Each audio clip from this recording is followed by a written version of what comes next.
This is breaking news out of California, and this is going to really affect the rest of the country, right? So Uber pushes this out to California drivers. An update on today's Prop 22 ruling. Dara Khosrowshahi, Tony West, all the executives over at Lyft popping champagne bottles today. Why? Because they won that ruling. We are pleased to share the great news that the California Supreme Court has upheld Proposition 22. They put over $200 million into Prop 22. This is a final ruling. So Prop 22 will remain the law of the land in California. That means that you will continue to have access to Prop 22's many benefits and protections. Don't make me laugh when I read many protections and benefits while maintaining your flexibility and independence. Don't make me laugh. The only thing here is the flexibility, the time for you to choose. When do I want to drive? 4 a.m. or 2 p.m., right? You tell me where the independence is. When drivers get wrongfully deactivated, when drivers get threatened that their acceptance rate is too low, that they're canceling too many trips. Now, what drivers need to do after this ruling is fight for true independent contractor laws, right? The companies have to abide by these IC laws, but they don't. You should be able to set your own rates. Uber and Lyft admitted this when they brought out the multiplier right after the Proposition 22 ruling to be in compliance, but they withdrew it a year later. So you are not being treated as an independent contractor. This is not a victory and saying, yeah, I'm a true independent contractor now. I would want you to be a true independent contractor and have all those privileges built in. And I find it sad that the people that really thought that they could get this model switched into an employee-employer model, right?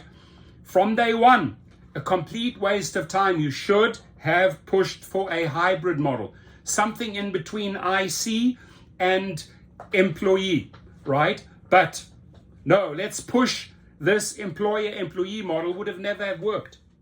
And there's only 1 or 2 states, I believe Massachusetts, that is implementing somewhat of a hybrid model, a bit of both worlds.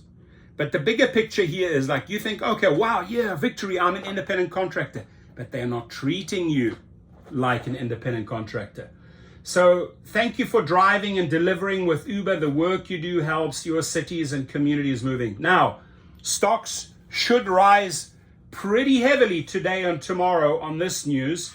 Uber and Lyft can classify drivers as contractors, says the California court. The end of the lengthy legal battle could encourage similar laws to be passed in other states. That's the problem, right? Similar laws. They will push for similar laws in other states. Now, had they been shut down, the tone of these companies would be completely different. The new battle, my friends, this battle we lost. And we just pushed too far. We should have pushed for something in the middle. No, but we wanted to push for an employee-employer model. Ain't gonna work. The new battle is to fight for true IC status. Oh, you call us a contractor? Make damn sure you treat us as such. The California Supreme Court upheld Proposition 22 in a unanimous decision on Thursday. The ballot measure allows Uber and Lyft and a plethora of other gig app companies to classify drivers on their services as contractors instead of employees. This is going to save them billions of dollars in the long run. Prop 22 passed in November 2020 with 58.6% of voters in favor of the measure. Both Uber and Lyft threatened to suspend services in California if the measure was struck down. Along with their threats, Uber and Lyft spent over $200 million on its Yes on Prop 22 campaign. Unions and driver advocacy groups formed the core of the grassroots opposition movements before and after the vote. The Service Employees International Union and a group of drivers were the first to file a lawsuit contesting Proposition 22's constitutionality in January 2021, according to the Los Angeles Times. Understandably,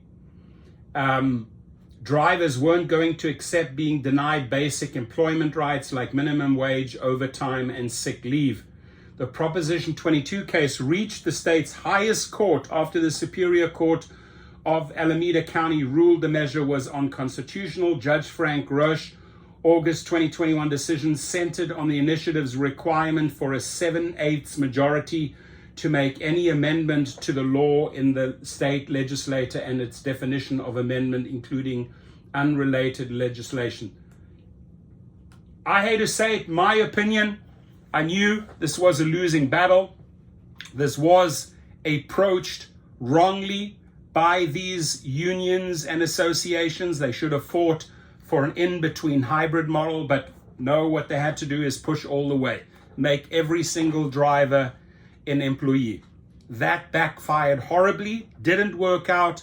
Now, this ruling today, Thursday, on the 25th, I'm telling you what, now that you are a contractor and they're still violating your IC, your independent contractor rights, now take up the battle to the courts again and fight for true IC status. Because if you fight for true IC status, you can actually make money.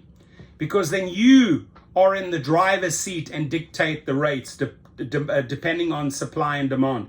You make the independent decisions. They can't just willy-nilly, randomly, wrongfully deactivate you. They can't threaten you over acceptance rates. They cannot threaten you over cancellation rates. You are an independent contractor, but you are not being treated as an independent contractor. That, my friends, needs to be the focus of the next legal battle.